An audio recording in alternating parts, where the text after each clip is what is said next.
Have you ever found yourself psychologically cornered, systematically tormented by an adversary, yearning for their absolute downfall, but paralyzed by your inability to strike? Do you crave not just revenge, but a surgical definitive end to their influence, yet feel utterly helpless, having tried every conventional avenue only to sink deeper into the quicksand of their manipulation? If your answer echoes a resounding yes, then halt your frantic search. You have stumbled upon the very roadmap you desperately sought. This is not a sanctuary for the faint of heart, nor a balm for those who cling to comforting illusions or hollow platitudes. I will not squander your time teaching you the futile tactics of the weak, the empty screams, the impotent curses, the legal threats whispered in desperation. Those are the desperate flailings of amateurs blind to the true, brutal mechanics of power. If solace is your aim, turn away now. But if you possess the resolve to confront the unforgiving truths about human nature, and if you are ready to master the cold, precise art of maintaining your dominance in a world that grants no quarter, then remain. Because today, I will unveil the chilling methods employed by true masters of power to not just defeat, but to utterly dismantle and finish off their adversaries, not through crude violence, nor through the theatrical display of rage, but with a weapon infinitely more potent, more insidious, incisive psychological insight. Part 2. The Illusion of Revenge, Amateur versus Master. The common understanding of revenge is a child's tantrum. It's the public spectacle, the furious social media post, the bitter courtroom battle, the dramatic confrontation. These are the noisy, self-defeating acts of the uninitiated. When you scream, you reveal your wounds. When you lash out, you signal your position.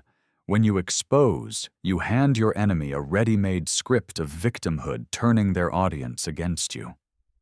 Every emotional outburst you permit yourself is a strategic blunder.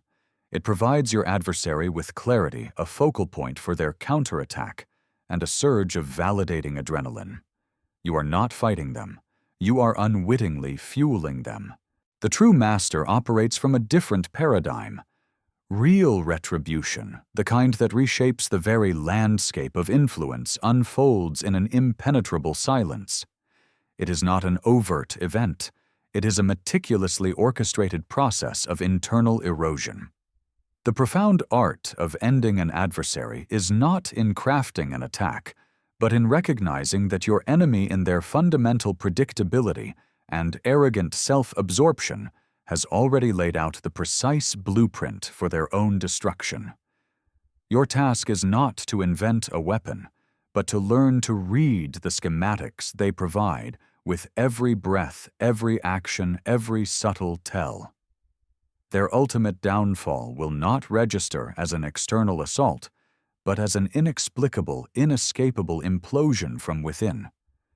They will be consumed by a fire they themselves ignited, and your hand in the ignition will remain an unperceived shadow until their world is reduced to ash. By then your ascent will be complete, and their lamentations will be but whispers in an empty, echoing chamber of their own making. This is not fighting fire with fire. It is understanding the elemental composition of your enemy, and then simply waiting for them to combust. Part 3. Deconstructing the enemy. The anatomy of a weakness. Unmasking the core craving. This is the bedrock of strategic supremacy. To utterly disable an adversary, you must first comprehend them with a depth that eludes even their own self-awareness. This is not about empathy. It is about cold, calculated psychological forensics. Every individual, irrespective of their apparent complexity or chaos, is propelled by a fundamental primal engine, a core craving. This craving functions as their emotional addiction, the immutable need that dictates their every decision, ignites their ambitions, and governs their most profound fears. It can manifest as a desperate need for unceasing validation, an insatiable hunger for absolute control, an obsessive fixation on maintaining a flawless public image, a debilitating terror of abandonment, or a perpetually fragile sense of social status. Regardless of its specific form, this craving is the singularly exploitable vulnerability. Because an addict, above all else, is inherently and tragically predictable. Your initial decisive step is to cease being a reactive player in their drama and transform into a detached psychological anthropologist. You must observe them with an analytical, piercing curiosity, as if studying a specimen under a microscope. This demands a rigorous multi-stage intelligence gathering process. Stage 1. Catalog their obsessions. What singular topic do they relentlessly steer every conversation towards? What theme do they return to unbidden with obsessive fervor? The individual consumed by a craving for status will incessantly name-drop flaunt their possessions or subtly redirect dialogues to their achievements. The control addict will meticulously micromanage even the most trivial details, exhibiting disproportionate rage when circumstances deviate from their precise expectations. The one haunted by the specter of irrelevance will dominate discussions, ensuring their voice is the loudest, their presence the most conspicuous. These are not mere personality quirks. They are unmistakable glaring signals pointing directly to the locus of their primary emotional engine.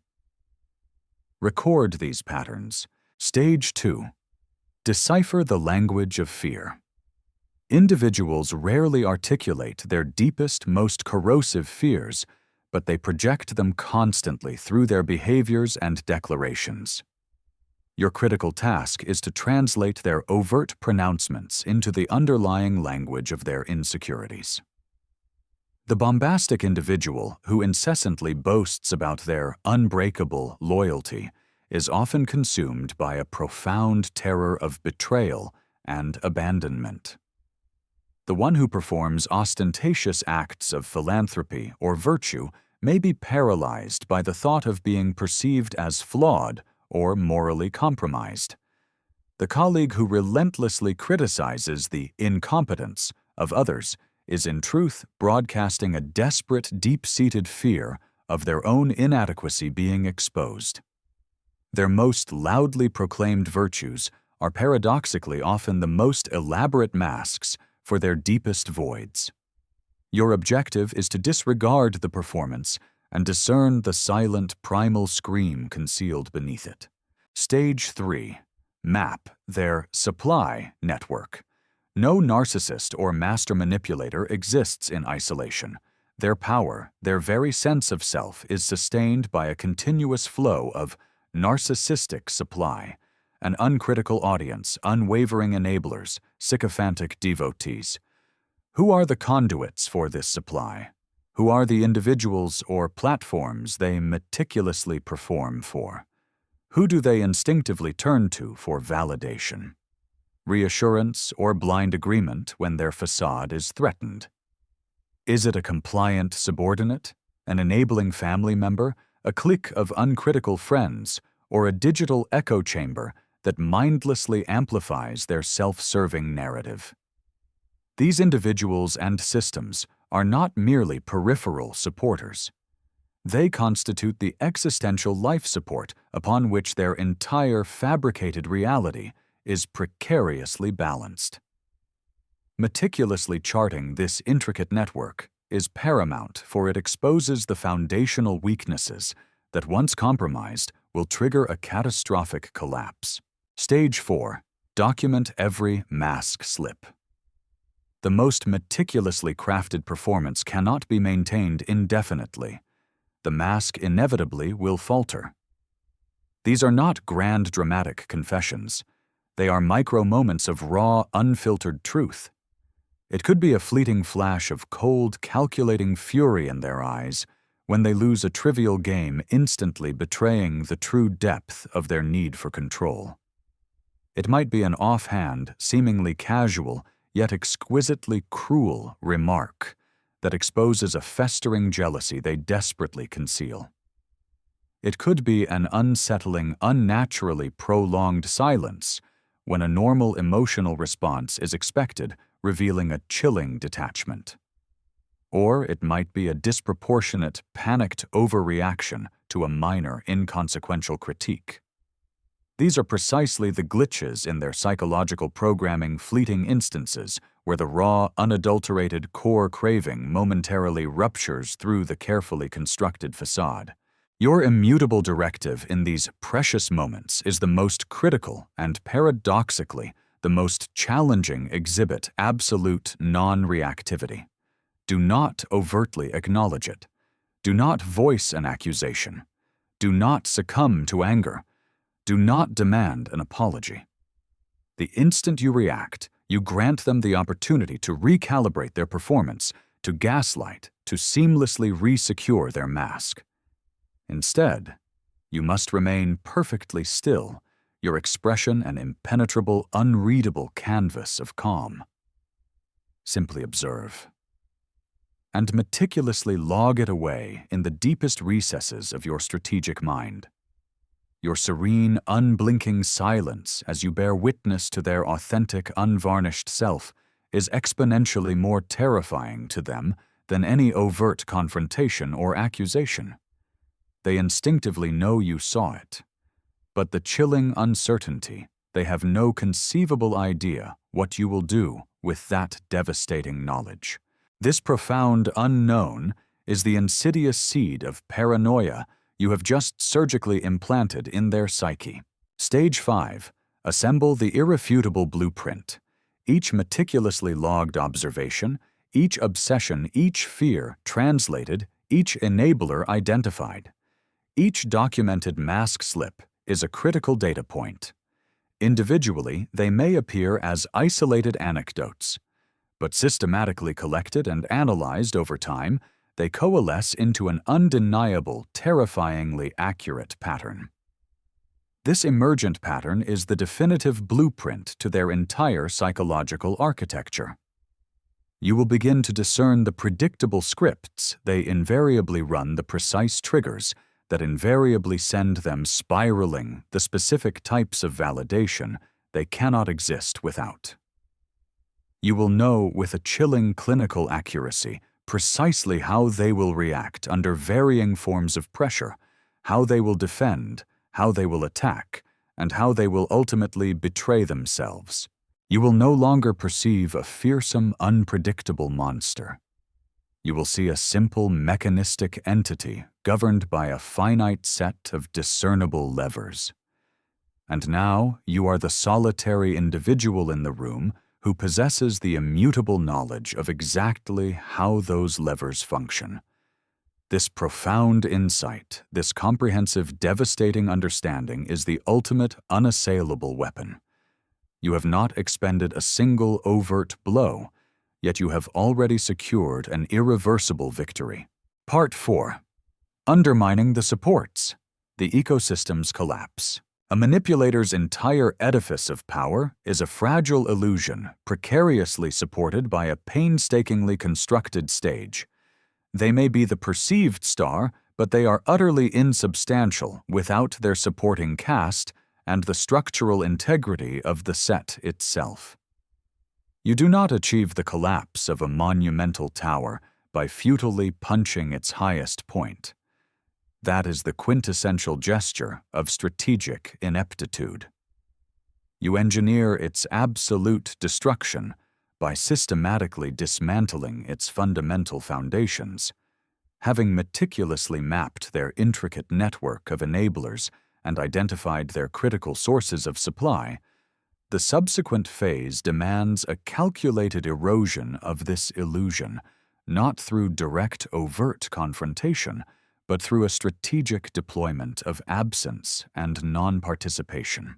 There is no strategic advantage in approaching their enablers and attempting to warn them. Such an action merely casts you as the aggressive instigator serving to solidify the manipulator's narrative of victimhood. Instead, You fundamentally alter the prevailing dynamic by subtly yet irrevocably modifying your own role within their established script. When they anticipate you to fulfill the role of the victim, you respond with an unassailable, almost divine serenity.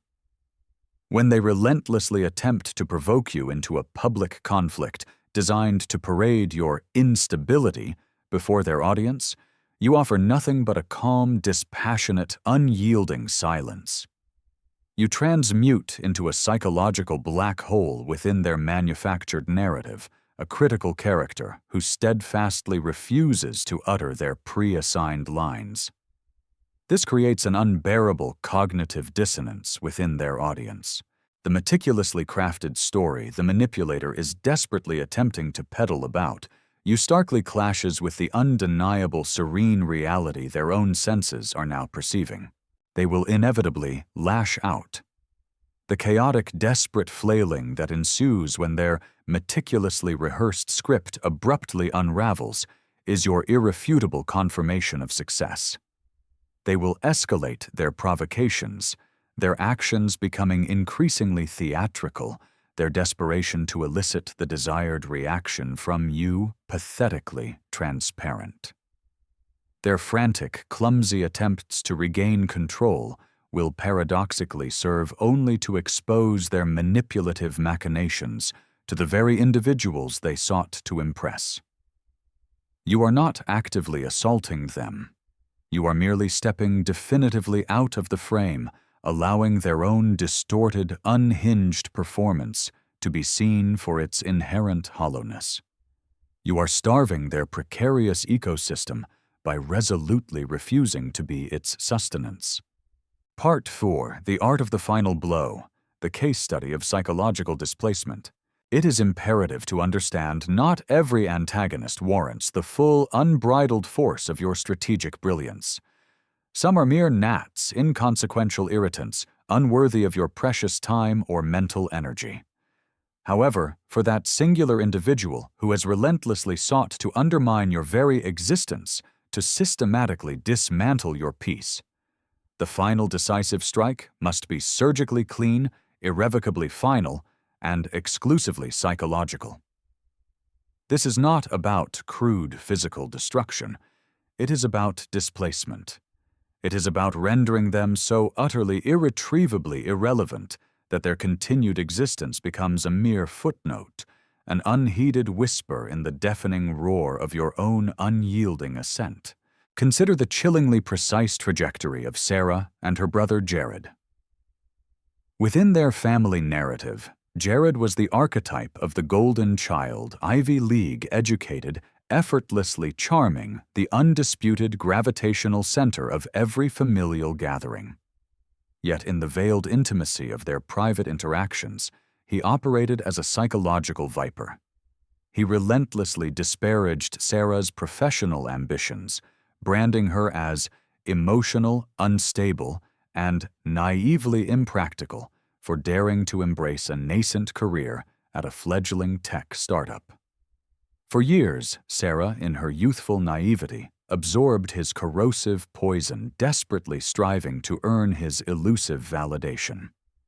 She would engage in futile arguments, offer tearful defenses, and succumb to frustrated outbursts, each reaction serving only to amplify his perverse sense of superiority. Then a fundamental shift occurred. One day, Sarah simply ceased. She ceased reacting. She ceased engaging.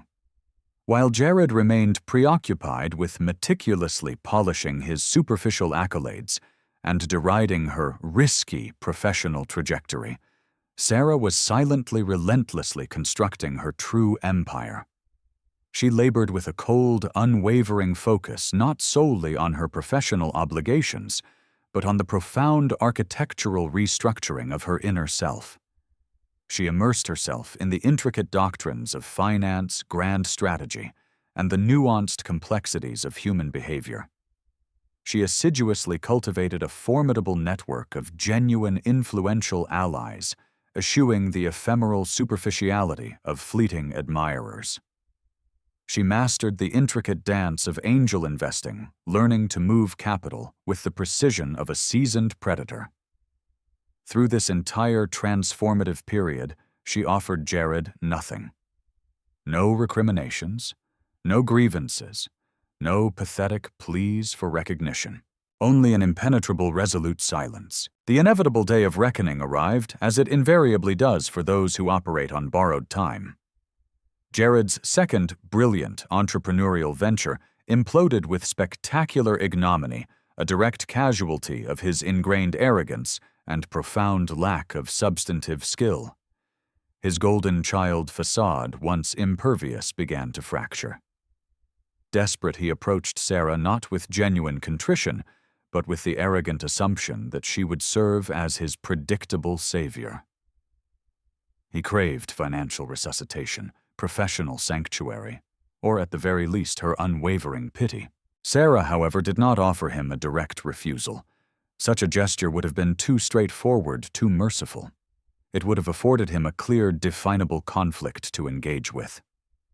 Instead, she offered him a serene, utterly unreadable smile, and calmly uttered, "Why don't you pitch your latest idea to me and a few colleagues this Friday?"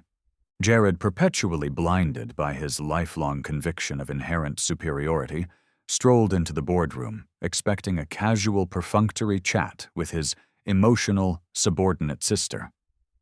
What greeted him was Sarah seated regally at the head of an imposing, polished conference table, flanked by an assembly of seasoned, acutely skeptical investors whom she now effortlessly commanded. She was not merely present in the room. She was the room. She was the unseen gravitational nexus, the silent architect of his imminent fate. He did not consciously grasp that she now chaired the fund, but he felt it. He felt the seismic rupture in the power dynamic, the quiet, undeniable hum of absolute authority emanating from the sister he had so consistently dismissed. He stammered through his inadequate pitch. Beads of sweat formed on his brow under the cool, analytical gazes of her assembled peers. His revolutionary concepts were exposed as utterly superficial and embryonic. He failed. Catastrophically. As he fumblingly gathered his scattered notes in humiliated disarray, Sarah simply offered a placid, dismissive smile. "Thank you for your time, Jared." Nothing more. No triumphal, "I told you so." No condescending lectures. No performative pity. She did not destroy him. She had no need to.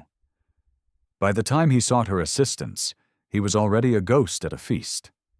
She had simply transcended to an echelon where his insubstantial world and her formidable reality no longer intersected.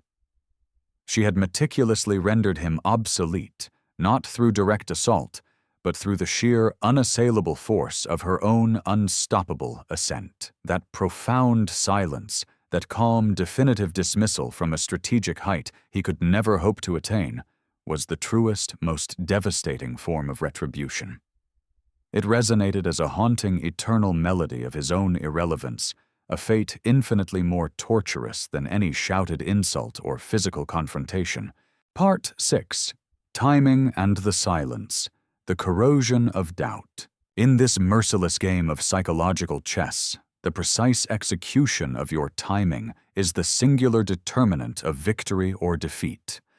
To impulsively strike in the incandescent heat of unbridled anger is to gratuitously reveal your entire strategic schema, and to gift your adversary a tangible, identifiable force to vehemently retaliate against. Such impetuosity energizes them, granting them clarity and a clear objective. Conversely, to wait, to meticulously observe, to systematically gather actionable intelligence, while simultaneously fortifying and sharpening your own inherent strengths. This cultivates something far more insidious, far more corrosive doubt. The inherent nature of the human psyche abhors a vacuum.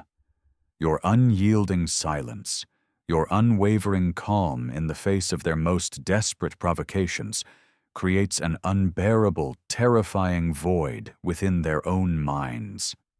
They will instinctively rush to fill that profound emptiness with their own darkest, most self-generated fears and insecurities. Why isn't she reacting? What hidden knowledge does he possess? What chilling plan is he meticulously crafting? He witnessed my true self, and he offered nothing. What unspeakable consequences does this portend? Their meticulously cultivated paranoia becomes your unwitting, most potent accomplice. The longer you protract this strategic silence, the more thoroughly they will marinate in their own self-inflicted anxiety. They will, in essence, become their own executioner, relentlessly tormented by a battle that is unfolding exclusively within the confines of their own fractured mind. If your adversary is a true clinical narcissist, the concept of guilt is a sterile, useless tool. They are genetically incapable of experiencing it. However, if they are merely performative, inherently fragile, or driven by a desperate, insatiable need for external approval, then your strategic absence functions as a slow, inexorable poison. Your deliberate disappearance from their constructed world resonates as the loudest, most deafening declaration. Allow your painstakingly cultivated peace to haunt them like a phantom limb, an echo of what they lost and can never regain. Part 7. The true coup de grâce. Success and irrelevance. The ultimate act of strategic triumph, the true coup de grâce, is never a confrontation. It is irrevocably your success. The most profound, soul-satisfying retribution is building a life so immutably rooted in a higher purpose, so utterly overflowing with an unassailable peace, so undeniably spectacularly successful that their very opinion, their continued presence, their fleeting existence becomes utterly, completely, and permanently irrelevant. The last indelible image they retain of you is your unobstructed ascent to heights they could never even in their wildest dreams conceive of attaining. The final sound they perceive from you is the overwhelming, deafening roar of your own unapologetic flourishing. And make no mistake, they will return. They always do.